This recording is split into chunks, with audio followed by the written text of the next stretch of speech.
Hello, Namaskar, my dear children. I am your chemistry faculty, Tarun sir. I again welcome you all in my journey of all top institute module solution. In today's lecture, I will discuss with you beginner box 5 given in Allen Institute module. The name of lesson is some basic concept of chemistry. So in the question, in the beginner box 5, question is given on your screen. You can see very well. So we should start. See the question number 1. 8 gram NaOH is given.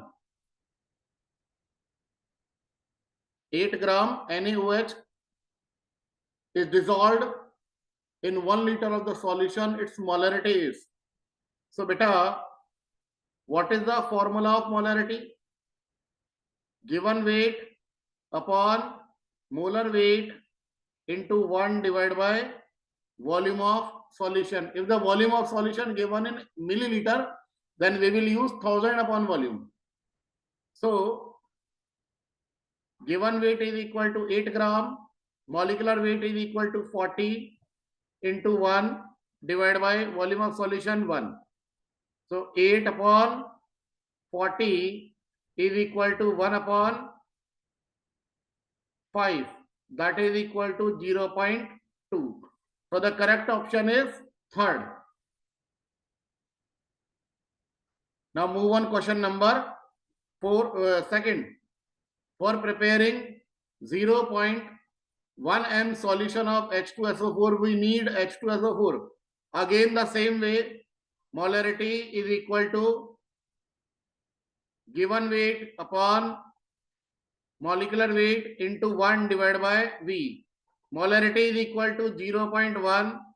Given weight, we have to calculate molecular weight 98 into 1 divided by 1. So after calculating, we will see 0.1 into 98 is equal to 9.8 grams. So the correct option is fourth. What is the normality of H3PO4? So before calculating the normality, first of all, we will draw the structure of H3PO4. Now P is covalently bonded with oxygen. It is forming double bond, and 3 OH groups are bonded with phosphorus. You can see there are 3 OH. It means it contains 3 acidic hydrogen.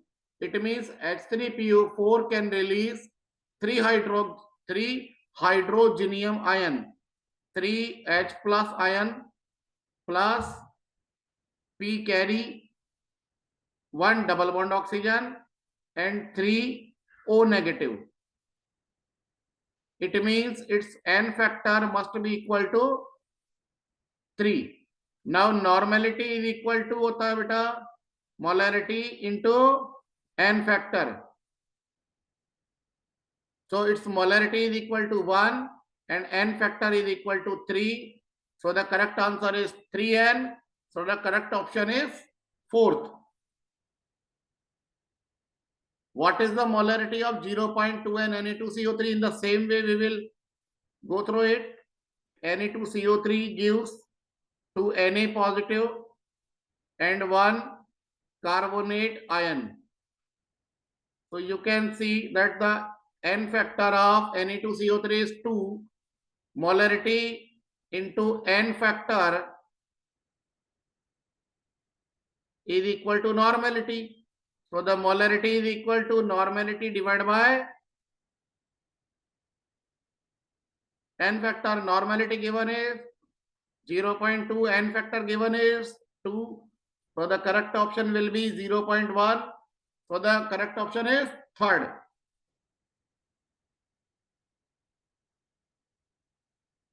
Next question, 0.126 gram of an acid require 20 ml of 0.1 N NaOH. For the complete neutralization, what is equivalent weight of acid. So बेटा इस तरीके के questions को करने के लिए बहुत अच्छे तरीके हैं हमारे पास कि आप सबसे पहले तो आप क्या कीजिए, आप इनके इक्विवेलेंट वेट निकालिए, आप इनके ग्राम इक्विवेलेंट आप निकाल लीजिए। क्या बहुत अच्छा तरीका बता रहा हूं आप लोगों को। ग्राम इक्विवेलेंट ऑफ एसिड, हमेशा न्यूट्रलाइजेशन रिएक्शन में ग्राम इक्विवेलेंट ऑफ बेस के बराबर होंगे। अब ग्राम इक्विवेलेंट ऑफ एसिड कैसे निकलते हैं बेटा? Given weight upon equivalent weight. तो क्योंकि हम लोग यहां पर एसिड ले रहे हैं इसलिए मैं एक बार इसको ए से रिप्रेजेंट कर देता हूं। तो W A divide by E A is equal to, और यहां आपके पास में क्या आ गया? बेस आ गया। तो इसमें आ जाएगा बेटा N B into V B. अब आप एक चीज देखिए यहां पर बेटा, एसिड का वेट कितना गिवन है हमारे को? 126, और डिवाइड में इसका इक्विवेलेंट वेट ई ए।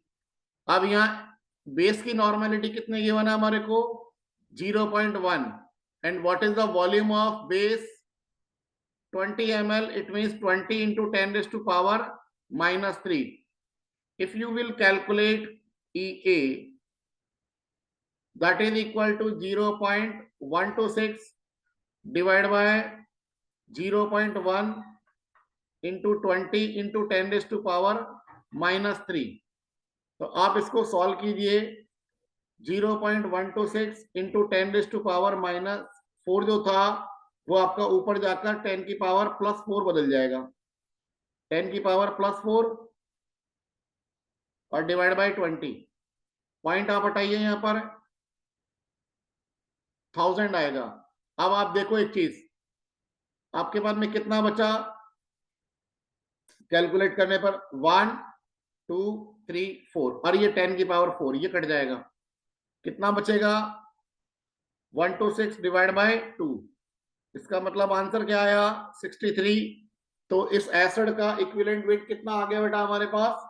63। इस तरीके से हम लोग इसको इजीली कैलकुलेट कर सकते हैं। आपको क्या लॉजिक पकड़ना है? केवल ग्राम इक्विवेलेंट ऑफ एसिड। मैंने पिछले वीडियोस के अंदर में भी आप लोगों को ये बताया था कि आप लोगों को क्वेश्चंस को करने के लिए कुछ छोटी छोटी ट्रिक्स होती है, उनको फॉलो करना पड़ेगा बस, बाकी क्वेश्चन आपका इजीली सॉल्व हो जाएगा। अब देखो, अब आपके पास में फिर से क्वेश्चन आ रहा है हमारे पास, the volume of water to be added to 100 centimetre cube of 0.5 N H2SO4 to get deci normal solution. ऐसा नहीं है कि आप लोगों को कराने से पहले हम लोग ये खुद ये क्वेश्चंस नहीं करते हैं, हम लोग पहले खुद ये क्वेश्चंस को पहले करते हैं और उसके बाद में फिर आप लोगों को बताते हैं। वही काम आप लोगों के इंस्टीट्यूट में होता है, बट उन लोगों को सॉल्यूशन किए कराए मिलते हैं, हम यहां पर खुद करते हैं, उसके बाद फिर आप लोगों को बताते हैं। तो देखिए यहां आपको 100 ml है, 100 सेंटीमीटर क्यूब मतलब 100 ml। तो बेटा देखो यहां पर हो रहा है, यहां पर डाइल्यूशन हो रहा है। डाइल्यूशन का फॉर्मूला क्या आ गया हमारे पास? N1V1 equal to N2V2। अब आपके पास में N1 कितना है? यहाँ पर बिफोर डाइल्यूशन 0.5 इसकी नॉर्मेलिटी है और वॉल्यूम आपके पास में आ गया 100। ओके, अब आपको डेसी नॉर्मल अगर आपको बनाना है, इसका मतलब नॉर्मेलिटी लेनी है आपको 0.5 और आपको V2 आपको कैलकुलेट करना है। तो V2 जब आपने कैलकुलेट किया तो आपके पास में ये आ गया 500 ml। इसका मतलब आपका फाइनल वॉल्यूम कितना आना चाहिए था? 500 ml वॉल्यूम। क्लियर? अब इसमें भी सोचने वाली बात यह है, इसको जी समझना, बच्चे क्या करते, उठे और तपाक से 500 सेंटीमीटर क्यूब को टिक कर देंगे, ये नहीं सोचेंगे कि पहले वॉल्यूम कितना था। पहले वॉल्यूम कितना था? 100 ml। तो अब आपको ये कह रहा है वॉल्यूम ऑफ वाटर, कितना पानी आपको ऐड करना है। तो बेटा पानी जो आपको ऐड करना होगा, तो 500 में से आप 100 माइनस कीजिए, तो आपके पास 400 ml वाटर आपको ऐड करना चाहिए। तो मेरे अकॉर्डिंग करेक्ट ऑप्शन आ रहा है 400 ml। 400 centimetre cube.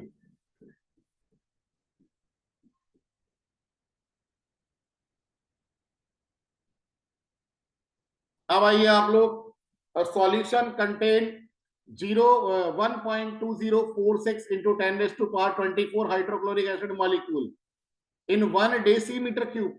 1 decimetre cube का मतलब क्या हो गया, बात को समझना बहुत अच्छे से, कई बार बच्चे भूल जाते हैं, इसको समझना। 1 डेसीमीटर में होता है बेटा 10 सेंटीमीटर। तो आपके पास में ये 10 सेंटीमीटर हो गया, ये भी हो गया 10 सेंटीमीटर, और ये हाइट भी आपके पास में हो गई 10 सेंटीमीटर। इसका मतलब अगर आप इसका वॉल्यूम निकालोगे तो 10 × 10 × 10, मतलब आपके पास में आ गया 1000 centimetre cube. Clear? It means its volume is equal to 1000 ml. Now you have to calculate the strength. पहली चीज मैं आप लोगों को एक चीज कह रहा हूं, देखो यहाँ पर ये क्वेश्चन में थोड़ी सी मिस्टेक है। इस क्वेश्चन में थोड़ी सी मिस्टेक क्या है, इन्होंने पूछा है स्ट्रेंथ और आपके ऑप्शन में इन्होंने दी है नॉर्मेलिटी। तो पहले मैं नॉर्मेलिटी कैलकुलेट करूंगा, उसके बाद फिर आपको स्ट्रेंथ नहीं बताऊंगा। तो यहां सबसे पहले जिस तो आप नॉर्मेलिटी देखिए,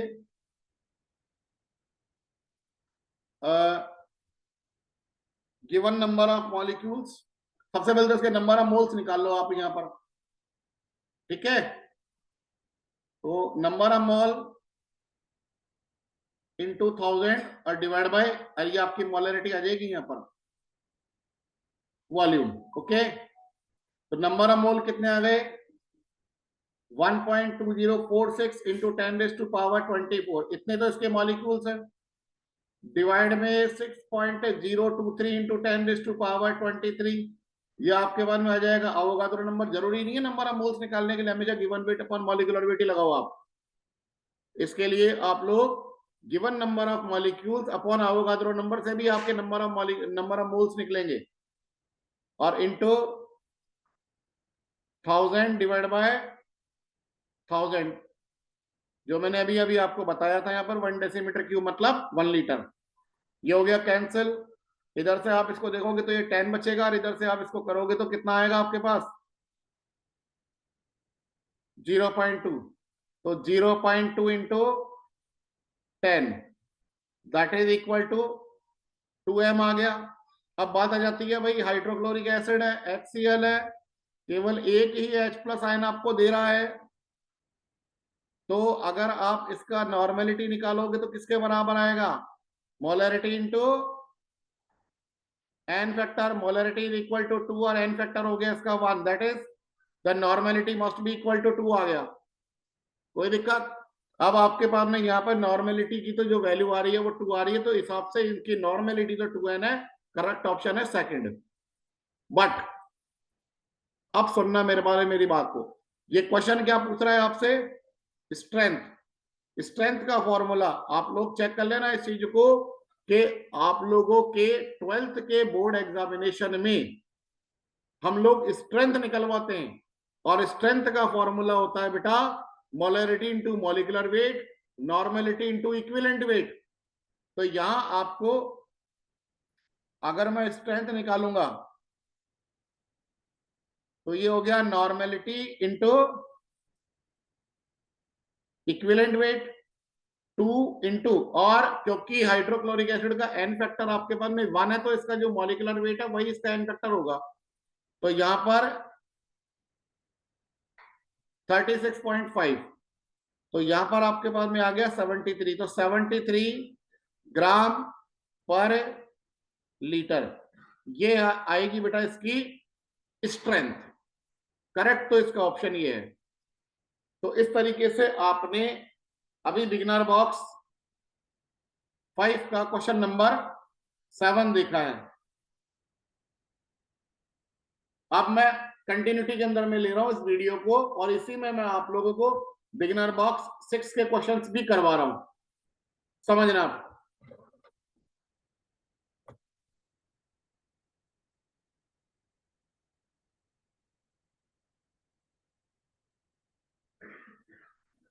रियल कॉन्सेप्ट वही होंगे जो आप लोग खुद सॉल्व करेंगे। हमें भी खुद सॉल्व करते हैं हम लोग क्वेश्चन, तब जाके हमारे से किसी क्वेश्चन में कोई अगर पूछ ले तो बाई चांस हम लोग तो अटकते नहीं है। बने बनाए रेडीमेड सॉल्यूशन हम लोगों को नहीं मिलते और ना हमें चाहिए।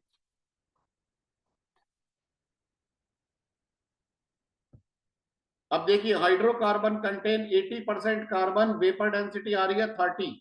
मॉलिक्यूलर फॉर्मूला क्या आएगा? पहली चीज तो ध्यान रखना, मॉलिक्यूलर फॉर्मूला निकालने के लिए मॉलिक्यूलर वेट निकालो।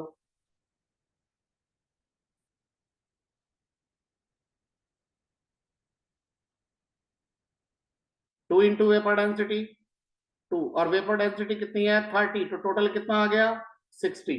अब बात आ जाती है, अब की सोचना कि यहां पर कौन से ग्रुप का मॉलिक्यूलर वेट 60 है। तो अगर आप CH3 को देखोगे तो 12 प्लस 3 इज इक्वल टू 15। इनको देखोगे तो दो कार्बन का हो जाएगा 24 प्लस 6 हाइड्रोजन 6, तो हो गया 30। यहां पर आपके पास थर्ड ऑप्शन में 4 कार्बन एटम्स है, तो 4 कार्बन एटम्स का हो गया 48। 12 हाइड्रोजन है तो प्लस में हो गया 12, दैट इज इक्वल टू हो गया 60। तो आपके पास में करेक्ट ऑप्शन हो गया थर्ड।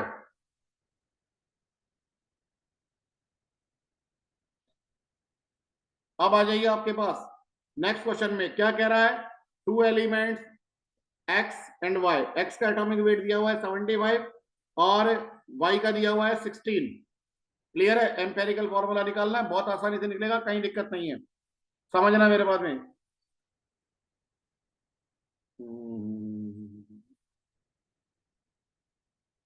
ये आपने एक्स ले लिया, ये आपने वाई ले लिया। सबसे पहले तो एक्स का एटॉमिक वेट लिख दो आप 75 और वाई का एटॉमिक वेट 16। एक्स का परसेंटेज 75.8, वाई का परसेंटेज कितना आ जाएगा 75, 8 को माइनस कर दीजिए 100 में से तो 24.2। एक्स की परसेंटेज निकालोगे 75.8 डिवाइड बाय 78, 75 अप्रोक्सीमेटली हो गया 1, और इधर 24.2 निकालोगे डिवाइड बाय 16 तो अप्रोक्सीमेटली हो जाएगा बेटा ये 1.5। तो अगर आप रेशो निकालोगे तो यहाँ पे 2:3 आ जाएगा ये। तो फॉर्मूला क्या आ गया आपके पास X2Y3। क्लियर? तो the correct option is fourth. Next question को देखो, ए का एटॉमिक वेट आपके पास में दिया हुआ है 12.5, बी का एटॉमिक वेट दिया हुआ है 37.5। कोई दिक्कत नहीं है, सेम तरीका लगेगा हमारे पास यहाँ पर।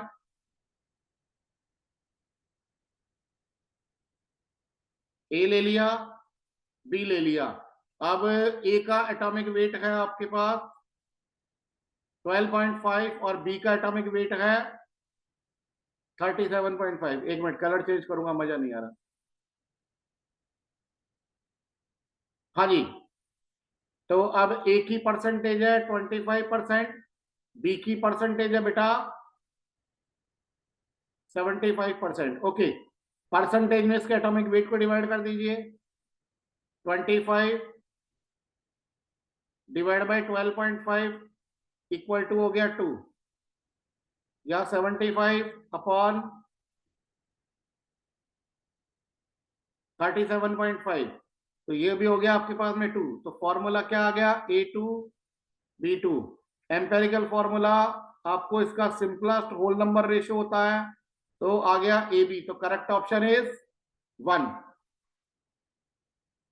अब आ जाइए फोर्थ क्वेश्चन, बहुत आसान है, इसमें कोई इश्यू नहीं है। ये कह रहा है caffeine has the molecular weight 194 if it contains 28.9% by mass of nitrogen. कोई दिक्कत वाली बात नहीं, आप तो ये सोच लेना भैया इसमें नाइट्रोजन कितना है। तो 194 का आप निकालिए पहले तो 28.9%। ओके, तो एक सेकेंड आपके सामने स्क्रीन पे निकाल देता हूं मैं। 194 और इंटू 28.9%,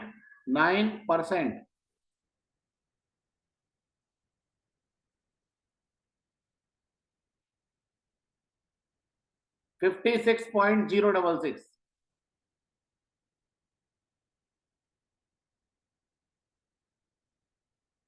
अब ये कह रहा है साहब नंबर ऑफ एटम्स आपको निकालना है, तो आप क्या करो, 56.066 में इसके एटॉमिक वेट को डिवाइड कर दो, तो कितना आ रहा है 4। तो भैया इसके एक मॉलिक्यूल के अंदर नाइट्रोजन के एटम्स कितने होंगे, 4।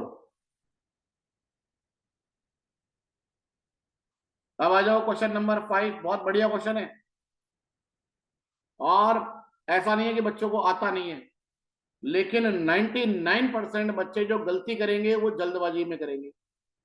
अभी आप लोगों को बताता हूं इसमें क्या है, देखो समझना। सबसे पहली चीज तो आप इसका मॉलिक्यूलर वेट निकालो। 2 कार्बन है हमारे पास में यहाँ पर, लेकिन होल्ट वाइज लगा हुआ है ना, तो मतलब आपके पास में हो गया 4 कार्बन, C4, H2 हो गए, और ऑक्सीजन हो गया 4, और एक हो गया आपके पास में आयरन, 4 कार्बन है 48, 2 हाइड्रोजन है 2, 4 ऑक्सीजन है 64, प्लस 1 ऑक्सीजन है 56। कैलकुलेट करते हैं 1 मिनट इसको, एक सेकेंड। 48 प्लस 2 प्लस 64 प्लस 56 कितना आ गया बेटा, 170। अब एक चीज सोच के चलना, ये 100 मिलीग्राम की बात कर रहा है, आप इस क्वेश्चन को थोड़ा सा बदल दो, इसको 400 ग्राम कर दो, तो ये 100 ग्राम हो जाएगा। ओके चलो, अब एक चीज देखो भैया, 170 ग्राम के अंदर आपके पास में आयरन मिल रहा है 56, 1 ग्राम में कितना मिलेगा, 56 डिवाइड बाय 170, तो बताओ 100 ग्राम में कितना मिल रहा है, 56 डिवाइड बाय 170 और इनटू में 100। क्लियर, कैलकुलेट करो साहब इसको, 5600 डिवाइड बाय 170। ओके, आपके पास में ये आ गया 32.9%। अरे सुनो तो सही भाई, अभी रुको रुको रुको, 32.9% है। आपके पास में था 400 ग्राम, और इसमें से इस टुकड़े में से आपको चेक किया तो इस टुकड़े का आ गया 32.9%। तो बताओ ओवरऑल इस पूरे का कितना आएगा, इसके 4 पार्ट्स हो गए थे ना आपके पास में, ये 1 2 3 4, चारों बराबर के पार्ट थे, एक टुकड़े का 32.9% है, तो चारों टुकड़ों में कितना आएगा भैया, बेटा टोटल मिलाकर 8% ही तो बनेगा, डिवाइड बाई 4 करोगे, क्योंकि वो तो कंट्रीब्यूट चारों में करना है उसे, तो ऐसा है। तो द करेक्ट ऑप्शन क्या होगा इसका, 4th।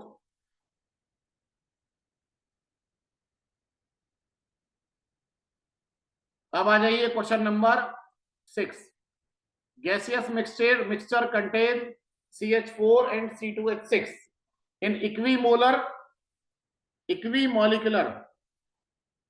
Proportion, weight of 2.24 litre. पहली चीज तो समझ लेना कि यहां पर 2.24 लीटर अगर है, तो इसका मतलब हो गया 0.1 मोल है। क्लियर, 0.1 मोल गैस है। अब ये कह रहा था आप इक्वी मॉलिक्यूलर या इक्वी मोलर मान लो, तो इसका मतलब अगर आप CH4 और C2H6 को लोगे तो दोनों के नंबर ऑफ मोल बराबर बराबर होंगे, तो 0.1 डिवाइड बाई 2 मतलब 0.05 मोल, और इसके भी हो गए 0.05 मोल। अब आप इसका मास चेक करो, तो 0.05 इंटू कर दीजिए आप 16, तो ये आपके पास में आ जाएगा 0.8 ग्राम। 16 CH4 का मॉलिक्यूलर वेट है, 16 जो है वो CH4 का मॉलिक्यूलर वेट है, और इधर आप C2H6 को लेोगे आप 0.05 इंटू 30, तो इसका वेट आ जाएगा, तो ये आपके पास में आ जाएगा बेटा 1.5 ग्राम। टोटल वेट कितना आ गया, 1.5 प्लस 0.8, तो आपके पास में करेक्ट ऑप्शन हो गया थर्ड। ये बेटा आपके पास में बिगनर बॉक्स 6 का आखिरी क्वेश्चन था। इस तरीके से आज की क्लास में मैंने आप लोगों को some basic concept of chemistry के बिगनर बॉक्स 1 से लेकर और 6 1 to 6 सारे बिगनर बॉक्स कंप्लीट करवा दिए हैं। अगले वीडियो में मैं आप लोगों को इसके एक्सरसाइज करवाऊंगा, या नहीं तो चैप्टर नंबर 2 के बिगनर बॉक्स करवाऊंगा, क्योंकि एक्सरसाइज वो भी करानी बाकी है मुझे पता है, लेकिन पहले मैं एक बार क्वेश्चन नंबर 2 की ओर जाऊंगा, ताकि तब तक आप लोग एक्सरसाइज कीजिए। और अगर किसी क्वेश्चन में अगर मान लीजिए अगर आपको प्रॉब्लम आ रही है एक्सरसाइज में, तो आप लोग कमेंट सेक्शन में कमेंट करके मुझे बता सकते हैं। उसके लिए मैं आप लोगों को एक अलग से उसमें मतलब थोड़ा सा जोर देके उन क्वेश्चंस को अच्छे से समझा दूंगा। और ठीक है, तब तक आप लोग प्रैक्टिस कीजिए। तो अगले वीडियो तक आप लोगों के साथ मैं हमेशा रहूंगा, और आप लोग मेरे साथ में बने रहिए, प्रैक्टिस करते रहिए। आप लोगों के उज्जवल उज्जवल भविष्य की कामना करते हुए मैं आज के वीडियो को यहीं पर स्टॉप कर रहा हूं। तब अगले वीडियो तक बने रहने के लिए नमस्कार।